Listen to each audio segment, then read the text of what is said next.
வணக்கம். ஜூலை 18ஆம் தேதி இன்னைக்கான முதல் பதிவு. பங்குச்சந்தையில் நடந்த சில விஷயங்களை விரைவாக பார்க்கலாம். முக்கியமான தகவல், நான் செபி ரெஜிஸ்டர்ட் அட்வைசர் கிடையாது. நம்ம சேனல்ல இருந்து எப்போதுமே ஸ்டாக் ரெக்கமெண்டேஷன்ஸ் கிடையாது. யூடியூப் சேனல் மட்டும் இல்லைங்க, மற்ற சோஷியல் மீடியா பிளாட்ஃபார்மான இன்ஸ்டாகிராம், வாட்ஸ்அப், டெலிகிராம்ல இருந்து கூட நாம ஸ்டாக் ரெக்கமெண்டேஷன்ஸ் வழங்குவதில்லை. மேலும் பணத்தை வாங்கிட்டு எந்த சேவையும் வழங்குவது இல்லை. பல போலியான குரூப் இயங்கிட்டு இருக்கு. தயவு செய்து ஜாகிரதையாக இருங்க. இந்த வீடியோவில் காட்டக்கூடிய அனைத்து கம்பெனிகளும் வெறும் இன்ஃபர்மேஷனல் பர்பஸ்க்காக மட்டுமே முதலீடு செய்யுங்கன்னு சொல்கிற வீடியோ கிடையாது. எந்த ஒரு முதலீட்லையும் ரிஸ்க் இருக்கும். ரிஸ்க் புரியாமல் இன்வெஸ்ட் செய்யாதீங்க. ரிஸ்க் புரியலன்னா தயவு செய்து இன்வெஸ்ட்மெண்ட்டை தவிர்த்துருங்க. நம்ம ருபி டிரைவர் சேனலை ஆதரிக்கிற அனைத்து நல்ல உள்ளங்களுக்கும் நன்றி.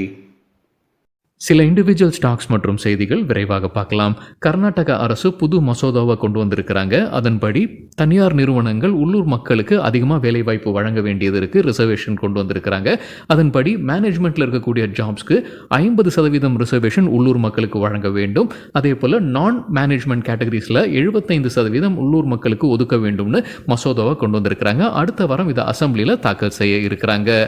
நாஸ்காம் கர்நாடகா அரசு கிட்ட கோரிக்கை வைத்திருக்கிறாங்க. இதை திரும்ப பெற வேண்டும்ன்ற கோரிக்கையை முன்வைத்திருக்கிறாங்க. தகவல் நமக்கு கிடைத்தது மணி கண்ட்ரோல்ல இருந்து. நாஸ்காம்ன்றது வந்து national association of software and services company. அவங்க என்ன சொல்லியிருக்கிறாங்கன்னா, இது அரசு திரும்ப பெறாமல் விட்டுட்டாங்க அப்படின்னா பல நிறுவனங்கள் கர்நாடகா மாநிலத்து வேறு மாநிலத்துக்கு போயிடுவாங்கன்னு எச்சரிக்கை விடுத்திருக்கிறாங்க.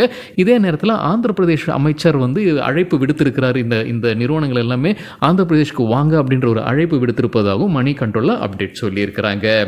மற்றொரு அப்டேட் மணி கண்ட்ரோல் என்ன சொல்லியிருக்கிறாங்க, டெக்னாலஜி செக்டர் வந்து ஸ்டேட்டுடைய ஜிடிபியில் 25% கான்ட்ரிபியூஷன் இருப்பதாக சொல்லியிருக்கிறாங்க. இது முதல் மாநிலமாக இந்த மாதிரியான ஒரு சட்டத்தை கொண்டு வருவதற்கு முயற்சி செய்வது இல்லை. ஹரியானா மாநிலம் இதே மாதிரியான ஒரு சட்டத்தை இயக்கி இருக்கிறாங்க. ஆனால் பஞ்சாப் அண்ட் ஹரியானா ஹைகோர்ட்டில் முறையீடு செய்து அதை வந்து தள்ளுபடி செய்துட்டாங்க. ஹரியானா அரசு அதை கொண்டு வந்ததை கைவிட வேண்டியதாக போச்சு கோர்ட்டுக்கு உத்தரவின் பிறகு. ஏஷியன் பெயிண்ட்ஸ் குவார்டர்லி ரிசல்ட் அறிவிச்சிருக்கிறாங்க. டேட்டா கிடைத்தது என்டிடிவி ப்ராஃபிட்லேருந்து. கன்சாலிடேட்டட் ரெவென்யூ 8,969 கோடி ரூபாய், இயர் ஆன் இயர் 2% விழுந்திருக்கு. ப்ளூம்பர்க் நடத்தின கருத்து கணிப்பில் அவங்க எதிர்பார்த்தது 9,318 கோடி ரூபாய். ஆப்ரேட்டிங் ப்ராஃபிட் அல்லது எபிட்டா 20% விழுந்திருக்கு. இயர் ஆன் இயர் கம்பேரிசனில் எண்ணிக்கை 1,694 கோடி ரூபாய். ப்ளூம்பர்க் எதிர்பார்த்தது 1,965 கோடி ரூபாய். நெட் ப்ராஃபிட் 1,187 கோடி ரூபாய். இயர் ஆன் இயர் 25% விழுந்திருக்கு. ஏஷியன் பெயிண்ட்ஸ் குறித்து மணி கண்ட்ரோல்லேருந்து கிடைச்சிருக்கிற ஒரு தகவல், கம்பெனியுடைய சிஇஓ பேட்டி கொடுத்துருக்கிறாரு. அதுலேருந்து கிடைத்த ஒரு தகவல் என்னன்னா, கம்பெனி இன்ஃப்ளேஷன் பொறுத்து அவங்களுடைய விலையை உயர்த்துவதற்கான வாய்ப்புகள் இருக்குன்னு சொல்லியிருக்கிறாரு. ஏற்கனவே சில தினங்களுக்கு முன்னாடி நம்ம செய்தி பார்த்துருந்தோங்க. ஏஷியன் பெயிண்ட்ஸ் விலையை உயர்த்தி இருக்கிறாங்க அவங்களுடைய ப்ராடக்ட்ஸ்க்கு. இப்போ என்ன அப்டேட் கொடுத்துருக்காங்கன்னா, இன்ஃப்ளேஷன் அதிகமாகும் பட்சத்தில் ஏஷியன் பெயிண்ட்ஸ் மறுபடியும் விலையை உயர்த்துவாங்கன்னு கம்பெனியுடைய சிஇஓ சொல்லியிருக்கிறாரு. நசாரா டெக்னாலஜிஸ் குறித்து மணி கண்ட்ரோல் வந்து கிடைச்சிருக்கிற ஒரு தகவல், கம்பெனியுடைய 2 சப்சிடி நிறுவனத்திற்கு ஜிஎஸ்டி டிமாண்ட் நோட்டீஸ் கிடைச்சிருக்கு. ஒட்டுமொத்தமாக 1,120 கோடி ரூபாய்க்கான ஜிஎஸ்டி டிமாண்ட் நோட்டீஸ். இது எந்தெந்த 2 நிறுவனங்கள், ஓப்பன் பிளே டெக்னாலஜிஸ் மற்றும் ஹலா பிளே டெக்னாலஜிஸ்க்கு இந்த ஜிஎஸ்டி டிமாண்ட் நோட்டீஸ் வந்திருக்கு. ஜைடஸ் லைஃப் சயின்ஸ் தற்போது அப்டேட் இருக்குது. அவங்க டக்கேடா ஃபார்மாவுடன் ஒரு ஒப்பந்தத்தில் வராங்க. அதன்படி அவங்க இந்தியாவில் GERD சிகிச்சைக்கு பயன்படுத்தக்கூடிய மருந்தை மார்க்கெட்டிங் செய்ய போகிறாங்க. வால்ட்ன்ற பிராண்டில் தான் மார்க்கெட்டிங் செய்ய போகிறதாக அப்டேட் வெளியிட்டிருக்கிறாங்க Zydus Life Sciences. LTI Mindtree quarterly result அறிவிச்சிருக்கிறாங்க. டேட்டா கிடைத்தது மணி கண்ட்ரோல்லேருந்து. கன்சாலிடேட்டட் நெட் ப்ராஃபிட் 1,135 கோடி ரூபாய். இயர் ஆன் இயர் 2% விழுந்திருக்கு. குவார்டர் ஆன் குவார்டர் 3% அதிகரிச்சிருக்கு. மணி கண்ட்ரோல் எதிர்பார்த்தது 1,138 கோடி ரூபாய். ரெவென்யூ ஃப்ரம் ஆப்ரேஷன்ஸ் 9,142 கோடி ரூபாய். இயர் ஆன் இயர் 5% அதிகரிச்சிருக்கு. மணி கண்ட்ரோல் நடத்தின கருத்து கணிப்பில் அவங்க எதிர்பார்த்தது 9,030 கோடி ரூபாய்.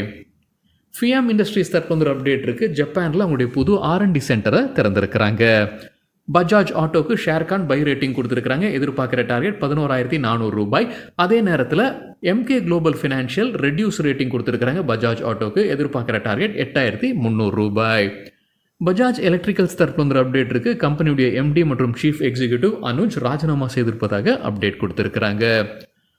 ஆர்த்தி ட்ரக்ஸ் தற்போது அப்டேட் இருக்குது. மகாராஷ்டிராவில் இருக்கக்கூடிய அவங்களுடைய ஒரு யூனிட்டை மூட வேண்டும் அப்படின்னு Maharashtra pollution control board order pass பண்ணியிருப்பதாக சொல்லியிருக்கிறாங்க. என்ன குற்றச்சாட்டு, இந்த யூனிட்லேருந்து புரோமைன் கேஸ் லீக்கேஜ் ஏற்பட்டிருக்கு. அதை தொடர்ந்து இப்போ மகாராஷ்டிரா பொல்யூஷன் கண்ட்ரோல் போர்டு அதை மூட வேண்டும்னு சொல்லியிருக்கிறாங்க. சரி செய்ததற்கு பிறகு அனுமதி பெற்று திறக்கலாம்னு உத்தரவு பிறப்பித்திருக்கிறாங்க. இதனால கம்பெனிக்கு பொருளாதார ரீதியில் எந்த பாதிப்பும் கிடையாதுன்ற விளக்கம் கொடுத்திருக்கிறாங்க ஆர்த்தி ட்ரக்ஸ். அசோக் லேலண்ட் தரப்புல ஒரு அப்டேட் இருக்குது. கம்பெனியுடைய சப்சிடரி நிறுவனம் தான் ஹிந்துஜா டெக் லிமிடெட். அவங்க ஒரு புது முதலீடு செய்திருக்கிறாங்க. டெக்கோசிம் குரூப்பை வாங்குறாங்க. 100% ஸ்டேக் வாங்குறாங்க. இது வந்து மொபிலிட்டி இன்ஜினியரிங் சர்வீசஸை கொடுக்கக்கூடிய நிறுவனம்.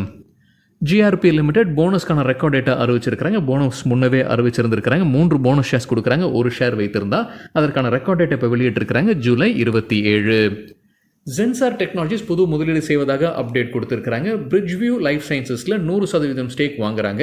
டெக்னாலஜி கன்சல்டிங் நிறுவனம் இவங்க. இதற்காக $25 மில்லியன் செலவு செய்கிறாங்க ஜென்சார் டெக்னாலஜிஸ்.